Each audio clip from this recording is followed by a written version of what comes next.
किसी कहानी चैनल पर आपका स्वागत है।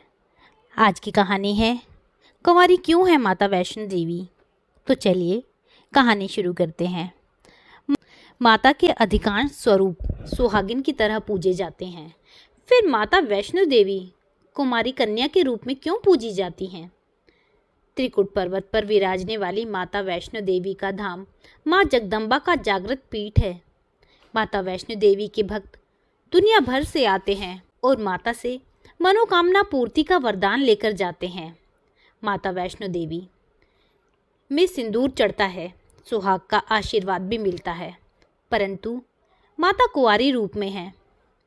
इसके पीछे एक पौराणिक कथा है जो इस प्रकार से है। त्रेता युग की बात है। दक्षिण भारत के रामेश्वरम में समुद्र तट पर एक सुंदर गांव था। रत्नाकर पंडित यहीं रहते थे। रत्नाकर शिवजी और माँ आदि शक्ति के बड़े भक्त थे। गांव शहर में रत्नाकर का मान तो बहुत था, पर उन्हें कोई संतान न थी। रत्नाकर की पत्नी हमेशा माँ आदि शक्ति से संतान प्राप्ति के लिए प्रार्थना करती रहती थी। उन्होंने लगातार कई वर्षों तक माँ की पूजा अर्चना की। कई सालों से संतानहीन रत्नाकर की पत्नी की प्रार्थना एक दिन माँ ने सुन ली। वह गर्भवती हुई तो एक रात रत्नाकर के सपने में एक बालिका ने आकर कहा, मैं तुम्हारे घर आ रही हूँ, पर एक शर्त है। मैं जो कुछ करना चाहूँ रोकोगी नहीं। पुजारी और सिद्ध पंडित रत्नाकर को यह आभास हो गया कि माँ आदि शक्ति के सत, रज और तम को दिखाने वाली तीन रूप महासरस्वती, महालक्ष्मी और महादुर्गा ने मिलकर इस कन्या का रूप लिया है।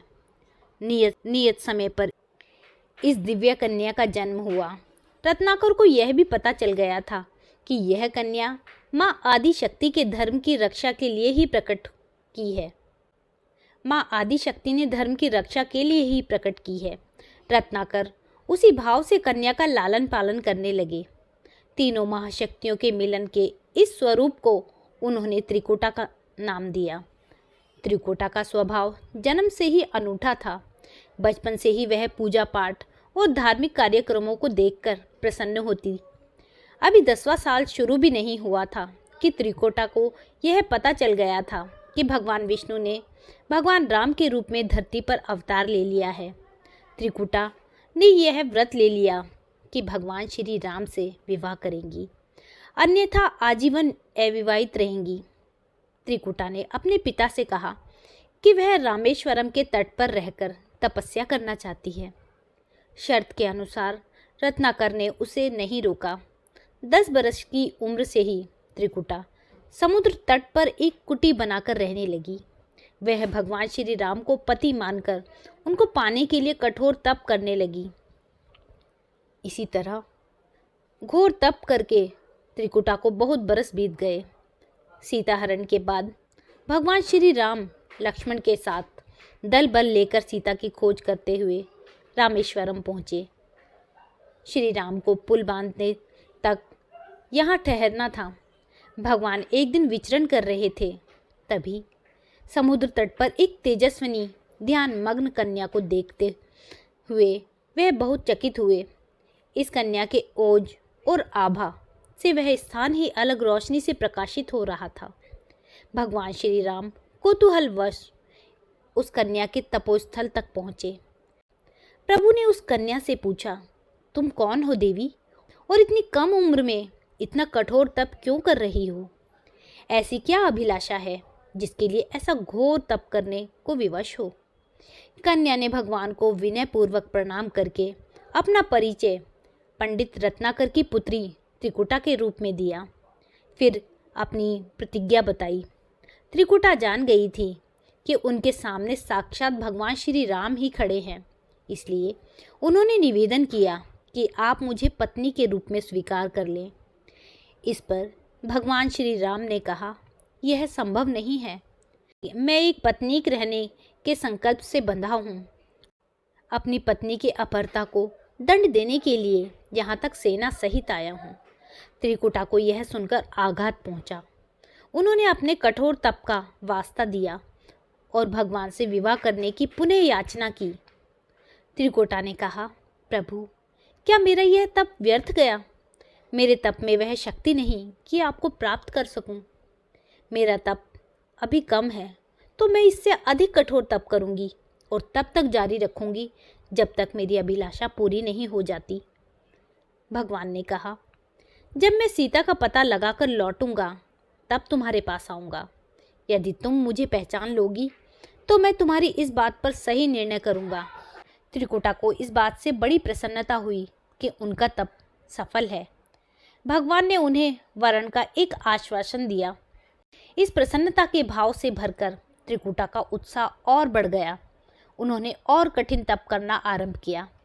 उनके तप का प्रभाव ऐसा था कि उनकी कुटिया के आसपास का पूरा क्षेत्र एक अलग प्रकाश से प्रकाशित होता था।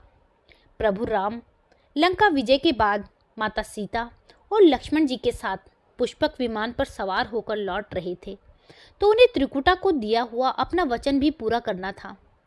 रामेश्वरम के तट पर पहुंचते ही भगवान ने विमान रुकवा लिया।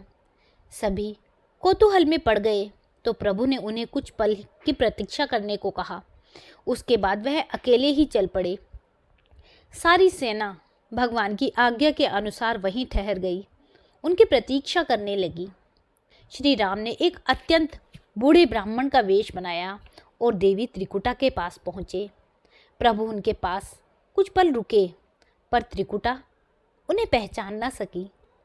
भगवान ने उन्हें अवसर दिया, पर उनकी लीला को देवी त्रिकुटा भांप न पाई। तब भगवान श्री राम अपने असली रूप में आ गए। उन्होंने त्रिकुटा से कहा, देवी, मैं आपको दिए हुए वचन के अनुसार आपके पास आया था, परंतु आप इस परीक्षा में सफल न हो पाई। वैसे भी इस जन्म में मैं सीता से विवाह कर मैंने एक पत्नी व्रत का प्रण लिया है, इसलिए तुम्हारे साथ विवाह तो असंभव ही था। देवी त्रिकुटा कुछ निराश हो गई। भगवान ने उनकी मन स्थिति समझ ली और मधुर वचन में बोले, आपको निराश होने की आवश्यकता नहीं है। आपका संकल्प पक्का है, इसलिए मैं इसे खाली नहीं जाने दूंगा। इस युग में मैं व्रतधारी होने के कारण विवश हूँ।